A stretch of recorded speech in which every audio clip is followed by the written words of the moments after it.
Yesterday I tried to give you a picture of the soul being of man. What we particularly want to take from this picture of man as a soul being today are the two boundary zones that we learned about yesterday. The one boundary zone comes about as a result of man's need to come to a halt when he tries to penetrate the outer world as it appears to his senses. Scientists, philosophers, and others speak of the limits to knowledge. We know that these limits to knowledge do not really exist, that they are actually only a reality for man's physical sense perception.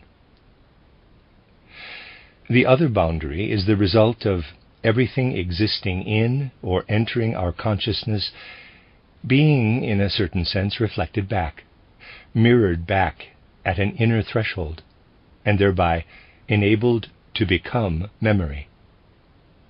What we have in our consciousness does not enter right into the depths of that region of which man has no more than a subconscious awareness. We shall draw these two boundaries, see diagram, the boundary of memory left, and what we can really call the boundary of the capacity for love on the right, which is, at the same time, the limit of our knowledge of nature. We indicated these earlier by here, right, drawing lemnis skates that are open to the outside, and here, left, drawing lemnis skates of a different kind, with an inverted loop. So this one on the right is the outer region, which man can no longer perceive with his ordinary powers of sense perception, and is therefore imperceptible. This one on the left is the inner boundary of conscious life, which man is unable to penetrate with his consciousness. He remains with his consciousness above this boundary. Were he to dive down there with his conscious ideas, he would have no memory. Now, in connection with man's soul existence, there is something quite definite that can be said in the light of these two boundaries. If we go back in human evolution, somewhat beyond the 8th century BC, you will recall that the fourth post-Atlantean epoch began in 747 BC. If we go back beyond this period into the earlier post-Atlantean epochs, what lies beyond this boundary, on the right, still in a certain way exerted an influence upon man's consciousness. The atavistic clairvoyance that still existed at that time was indeed dependent on this. Certain impulses from the cosmos were flowing in at that time, and these made themselves manifest as atavistic visionary powers. Hence we can say that this outer domain has become impenetrable, I mean intellectually impenetrable, only since the 8th century BC, and it has become ever more and more impenetrable. We are living now in the 5th post-Atlantean epoch, and it is now thoroughly impenetrable. People today have become inordinately insistent about this, constantly maintaining that no one is able to penetrate to that, in quotes, thing in itself, as they call it, that lies beyond this boundary. On the other hand, it should be said that another tendency is increasingly making itself felt. And as we approach the 6th post-Atlantean epoch, this will be ever more the case. This is that this zone here on the left will in a certain sense become penetrable. The time will come when from the depths of human nature, a region which I described to you yesterday as an intermingling of spiritual and bodily aspects, and which man should not endeavor to behold, parenthesis, at any rate not in the way that mystics, who are divorced from reality, would wish, close parenthesis. All manner of things will want to seep through from the 6th post-Atlantean epoch onward. Yes, this time will begin already in the 5th post-Atlantean epoch, in our own epoch. All kinds of things will want to leak through. This will show itself, above all, in that far more people than one would think today will deduce from purely inner experiences that there are repeated earthly lives, for example. Even today, albeit not very often, such insights are beginning to break through.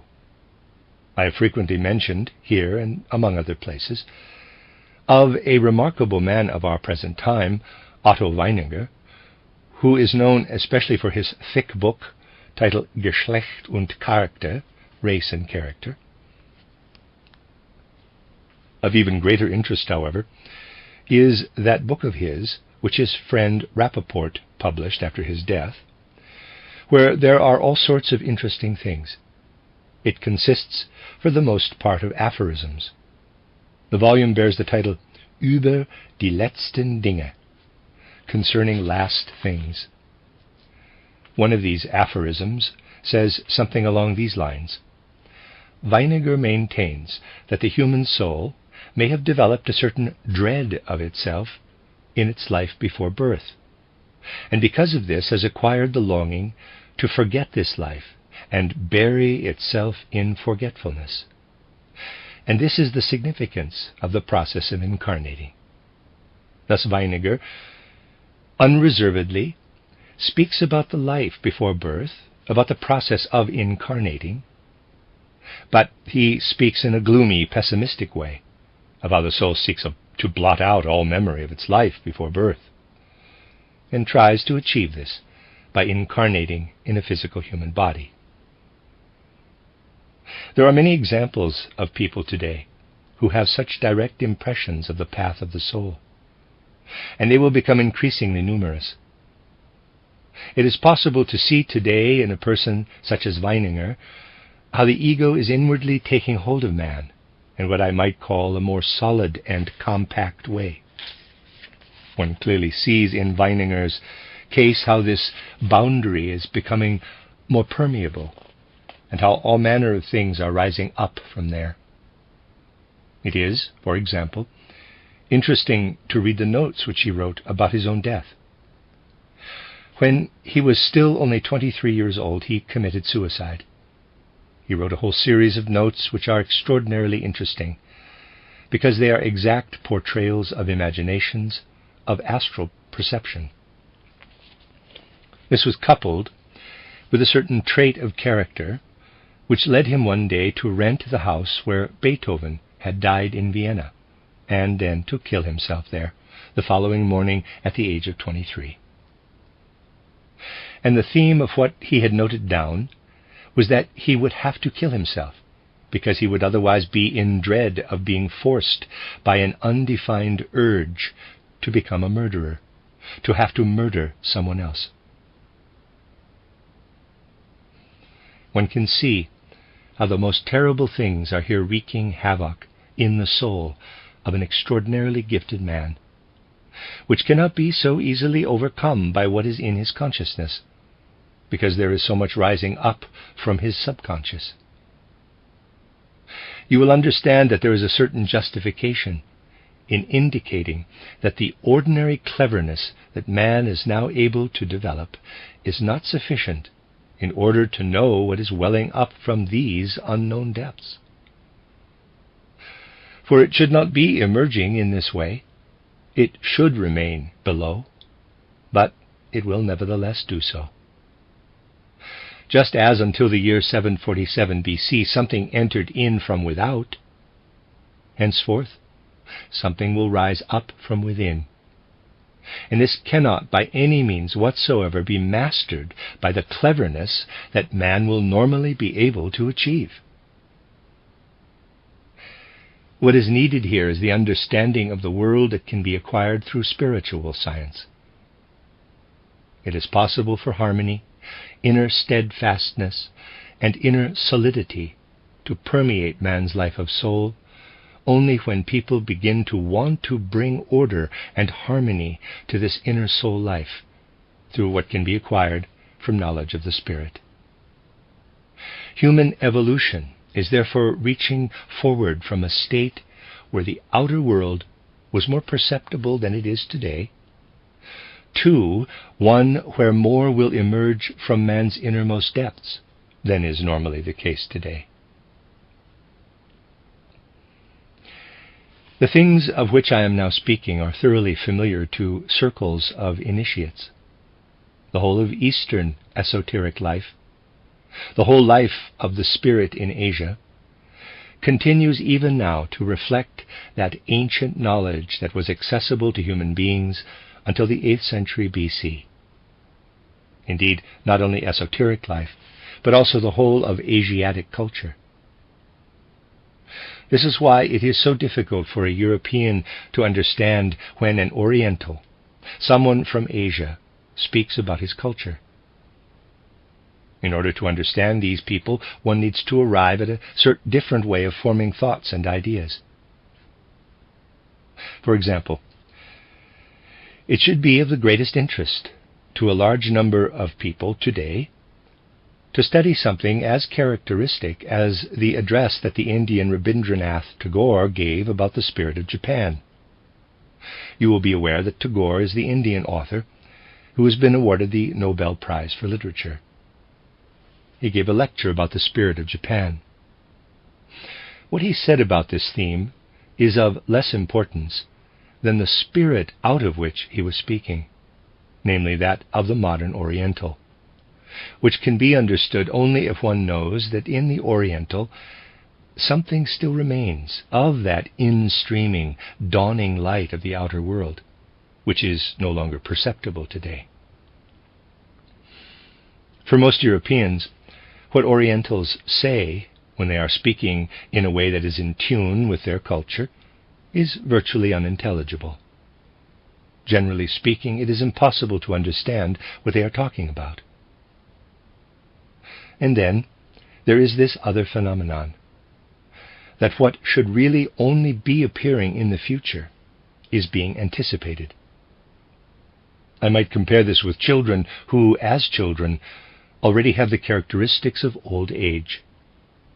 They take on these qualities when they are still only children. An irregularity enters into evolution when something that ought to come later is thrust forward into an earlier time. Whereas in Oriental thinking, in the Oriental way of looking at the world, there is especially in the most outstanding spirits something that is left over from an ancient past, in the manner that I have indicated, in individuals who think so completely in accordance with Americanism, something is introduced or thrust forward which belongs to a later time. If one is able to enter into such things, one will clearly see that such individual spirits have within them much of what seeps through here from the left. Readers aside, the left in that drawing, end of readers aside. You get an idea of what is thus seeping through if, for example, you read the essay that Woodrow Wilson has written about the development of the American people, and in particular the North American people. One cannot imagine anything that more hits the nail on the head and is more apt than this essay that Woodrow Wilson has written about the development of the American people.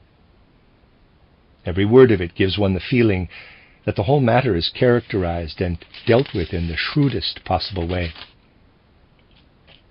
And this is particularly striking because in this case Wilson very sharply emphasizes that a large number of people, even in America, hold a view that is justified only if one considers the American people as still representing a dependency of the English people, a view that Woodrow Wilson, contests. Woodrow Wilson is, in the fullest sense of the word, opposed to those people who still today look upon Americans as if they were descendants or a particular category of English people originating in Europe. And he considers that they understand nothing of the actual development of the American people in the 19th century.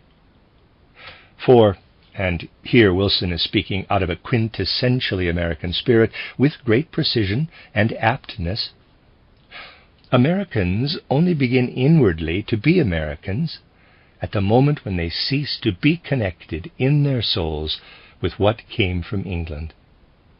When they start blazing their trail from east to west, from the east coast of America to the west coast. In this trekking through the primeval forests, in the work with shotgun and spade, with horse and plow, in this overcoming of those obstacles in the course of forging the way from east to west, that developed what he calls the man of the West, the, in quotes, Western man. In a manner that makes a direct and highly convincing impression, he describes this way of conquering the ground as the real pulse of American development. In all this one has the feeling, for in such a case one must of course learn to discern the how and not merely the what, that there is far more standing behind these words than Wilson alone. For when Wilson himself speaks, there's nothing very clever about what he says. What stands behind his words are demonic beings who possess his inner nature, imparting future mysteries of immense magnitude. Mankind would need to penetrate these secrets if evolution is to be understood.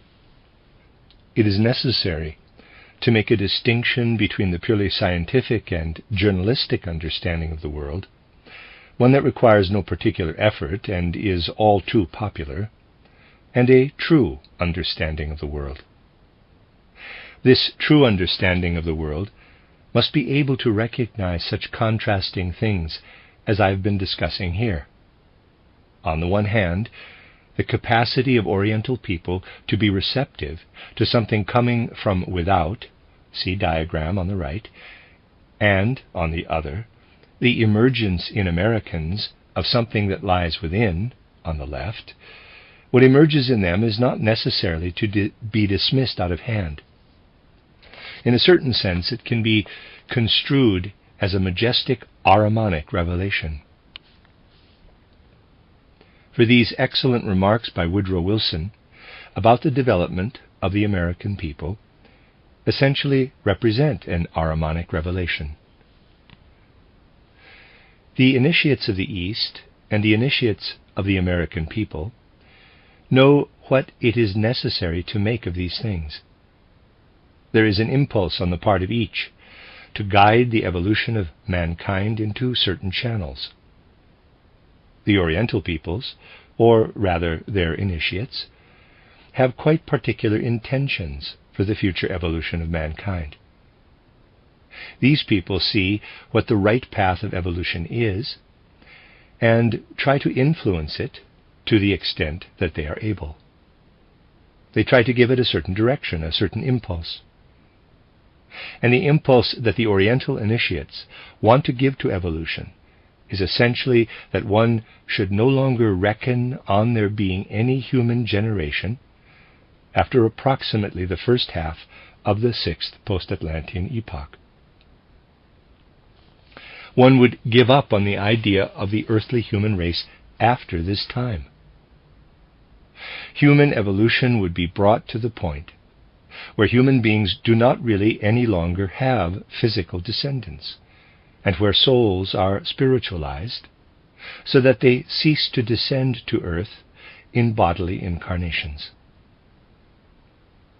From the middle of the 6th post-Atlantean epoch, the intention would be to establish for humanity the kingdom of the Spirit. This would only be possible if one were to reject certain elements of culture.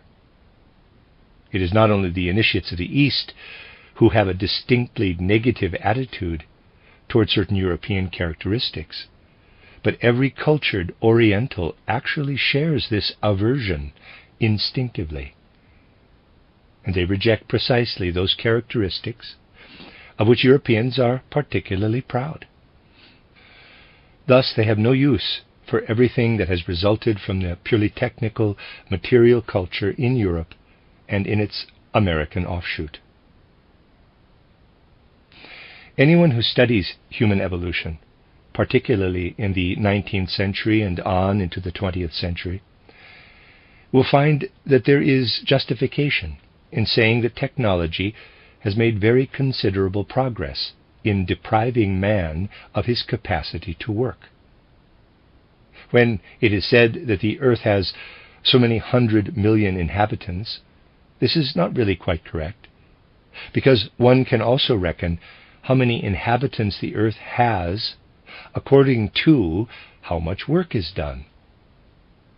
However, it would be perfectly justifiable to say that since the last third of the 18th century, human labor has been carried out by the machines that have gradually been produced. One can gauge, and fairly precisely, how many millions of additional people the earth would have if all the work that is undertaken by machines were to be carried out by human beings. The earth would need to have 500 million extra people. It can indeed be said that there are on the earth not only those people who have 2 legs and a head, and who can be statistically counted, but 500 million more people, if measured according to work capacity. But the labor is being performed by machines. However, there is nothing material that does not have a spiritual dimension in the background. These 500 million human forces represent an opportunity for the equivalent number of Ahrimanic demons to take up their abode in human culture.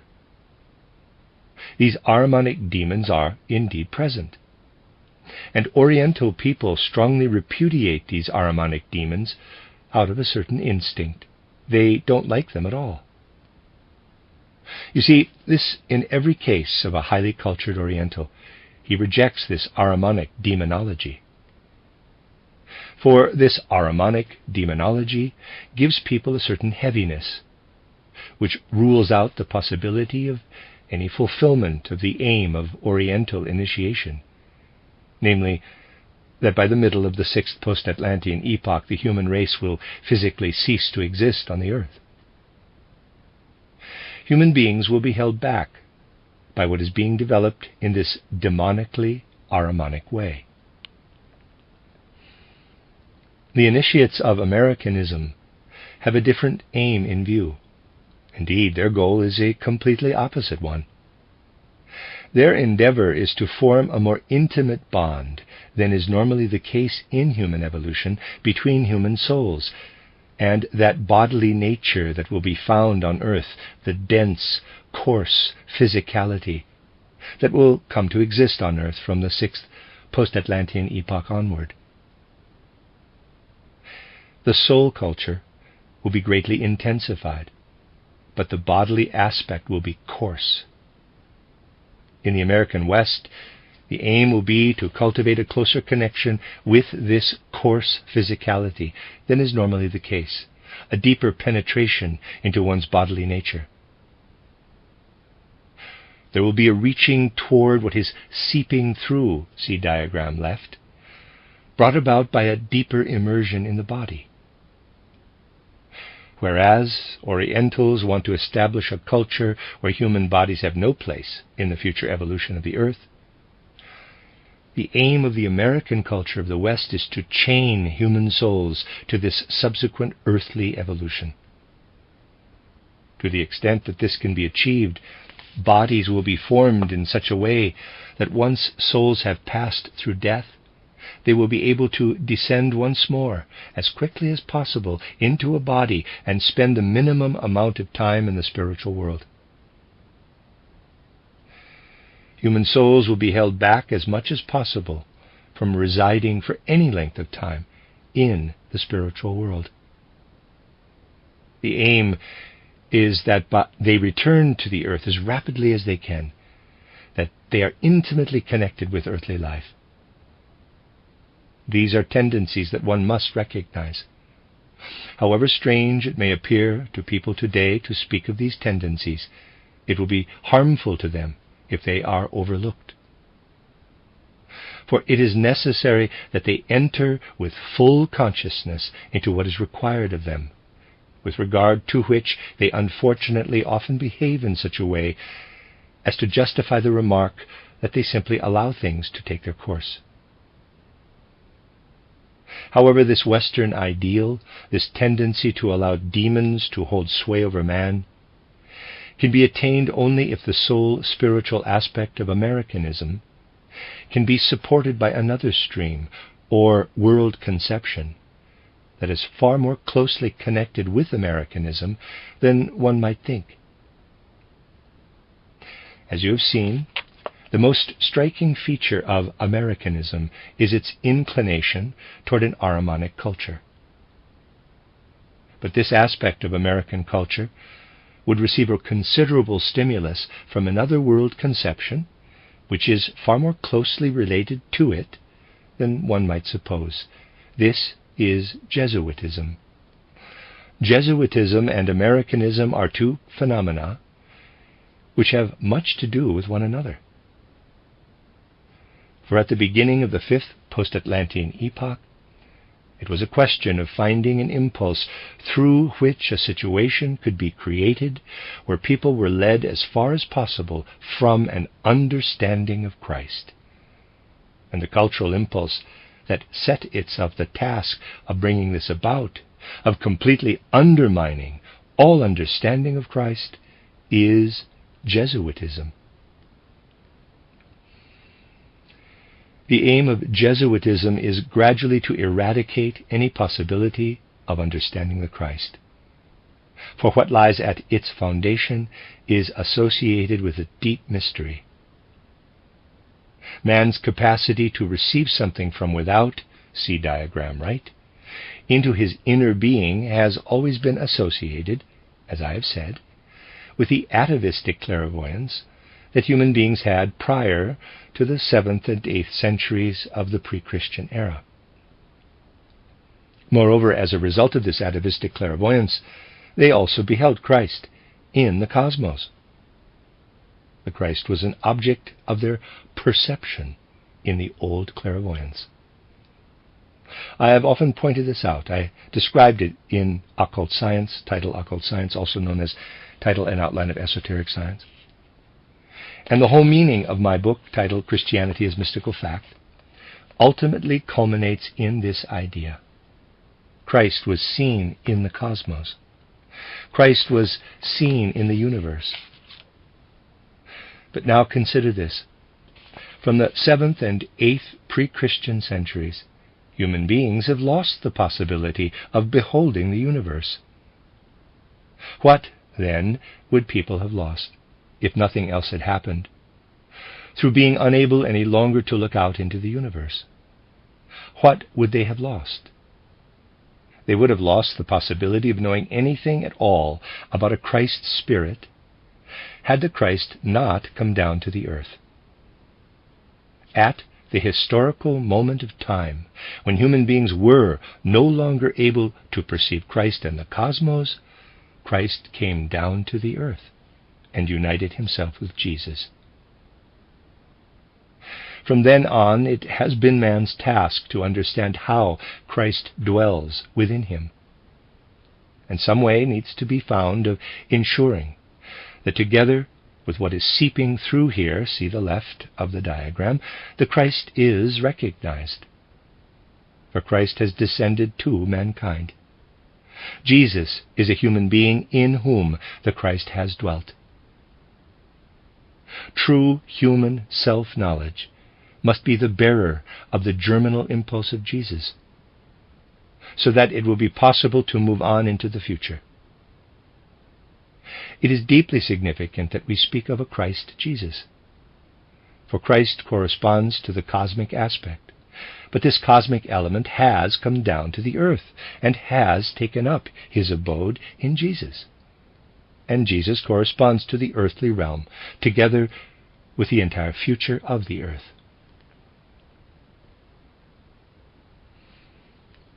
If there is an endeavor to sever man's connection with the spiritual world, he will also lose his connection with Christ.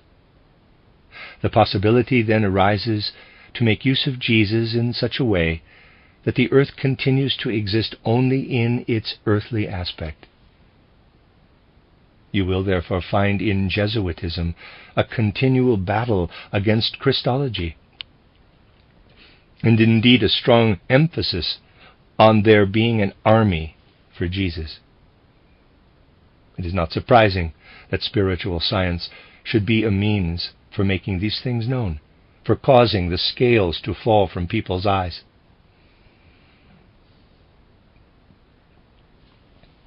Hence, those who do not want to be recognized will become increasingly angry about the aims of spiritual science, and the fury grows.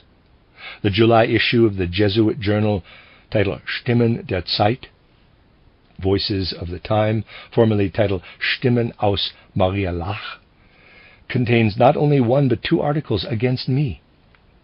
And anyone who can link this with new Jesuit aspirations that are developing elsewhere in the world will be able to see something deeper in all this. Unfortunately, however, one speaks of these things mostly to people who are asleep. People love to sleep through the most important things, and to fail to listen to what is actually determining the future. As I said the day before yesterday, everything will come upon people as a surprise. They even want to be surprised. If one speaks at the earliest possible moment about things that are of crucial relevance to the time, people regard this as upsetting. For as worthy members of the bourgeoisie, they would rather sit comfortably in their armchairs for as long as possible, even if they hold responsible leading positions in society. But those who are interested in spiritual science should have it engraved in their souls that everything will be done to make spiritual science ineffective. Above all, it is not exactly a good thing when even we in our circles are only too inclined to sleep where what is going on in the world is concerned. Sometimes it is hard to see that all the personal goings-on are given a higher place than what is of such particular importance and significance in our present time, namely attending to the great concerns of humanity as they are gradually unfolding. The attacks, which have to do with powerful will impulses, come from a great variety of sources of opposition, which need to be taken seriously. Such an attack as the one to which I have referred must in a certain sense be taken more seriously. One has to be able to assess it in the right way. Less serious attention should be given to those snide attacks that constantly well up from the subterranean regions of our society, and which to some extent have an evil aspect, merely because again and again one can observe the tendency for there to be the greatest and most ardent sympathy for those people who malign and seek to denigrate what is striven for in our circles. Only when the harm has been done do people gradually decide to look properly for themselves. But up to now many people have been lionized who have gone on to do damage. I say this not because I think that one thing or another should be different, but because I feel obliged to draw attention to the need for humanity to wake up and to the great importance of our being among those who are striving for the truth. In certain spheres today, more or less anything can be achieved. But the sleep of humanity to which I have referred, which can be overcome only by gaining insight into the spiritual worlds, is extraordinarily difficult to overcome. And with respect to the dissemination of spiritual scientific knowledge, one has to wrestle even more with this sleep than with opponents. I am not referring to any particular instance of this, but in our whole cultural environment there is something sleepy about the very impulses that are sprouting everywhere from people's heads.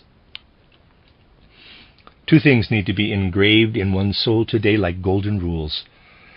Never has there been such a need as in our fifth post-Atlantean epoch for people to make an increasing effort, which I do not doubt that they can succeed in doing, to achieve what is of such particular value: understanding spiritual scientific knowledge. It is true that spiritual scientific knowledge has to be sought through clairvoyant insight into the spiritual world. That is a necessity. It goes without saying that there must be clairvoyance to research into the spiritual world, that there must be those who strive for spiritual knowledge.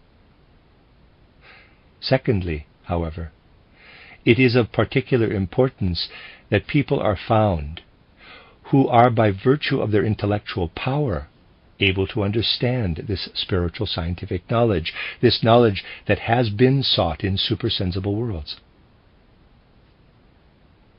The rational grasp of spiritual science is vitally necessary today, for it is the means whereby the opposing cultural forces are overcome.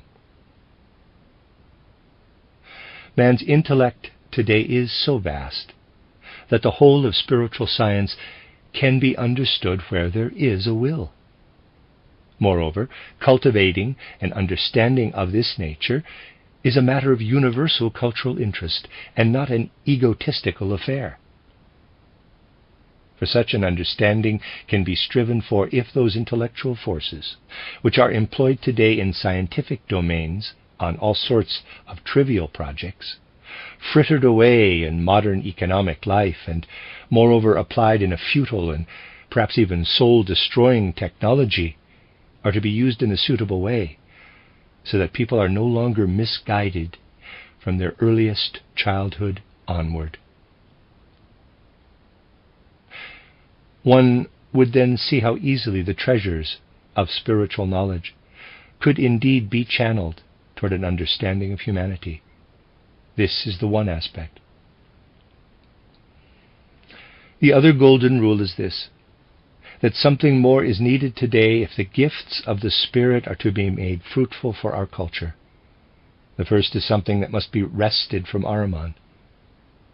People today are so clever, for Ahriman sees to it that this is so. And oh, how clever people are! But they apply their cleverness only for materialistic ends. People are not merely clever, they are super clever. We shall speak of this further in the coming lectures, in order that you may see what an immense influence the Ahrimanic element has on the super-cleverness of modern times. But something else is also necessary. Much still needs to be wrested from another spirit. We need not merely cleverness with which to gain a real insight into spiritual knowledge, but we need above all, and with the greatest urgency, the words are barely adequate, qualities of liveliness, enthusiasm, fire, and warmth in those human souls who are the recipients of these spiritual gifts. We need people who can demonstrate the reality of these spiritual riches with the whole of their souls. It is in the realm of the inner life that this knowledge must be wrested from the luciferic powers which are now so active in the world. There is a beautiful vista. It is the picture of someone who, in calm clarity, but with an inner fire and enthusiasm, because it is for him a necessity, is able to engender an inner warmth for this spiritual knowledge. But there is another picture, that of someone who tries to lull himself to sleep by means of this spiritual knowledge, to become dreamy and imbued with warmth, to expand into the forces of the universe and unite his soul with the divine all. These are contrasts that can easily be observed at the present time, contrasts which it is necessary to observe. For it will not be easy to incorporate what we receive from the Spirit into human culture. And yet this must be done. Human culture needs it. People will not only have to learn to think very differently, they will also have to feel and experience things in a different way. Well, I could say a lot more about what I have just said, but I would prefer to stop now, so that you have the opportunity to think about it. There is much food for thought in what has been aroused by deceitfulness of various kinds, which I have deliberately included in the substance of what I have presented. We shall continue to speak of these things when next we meet.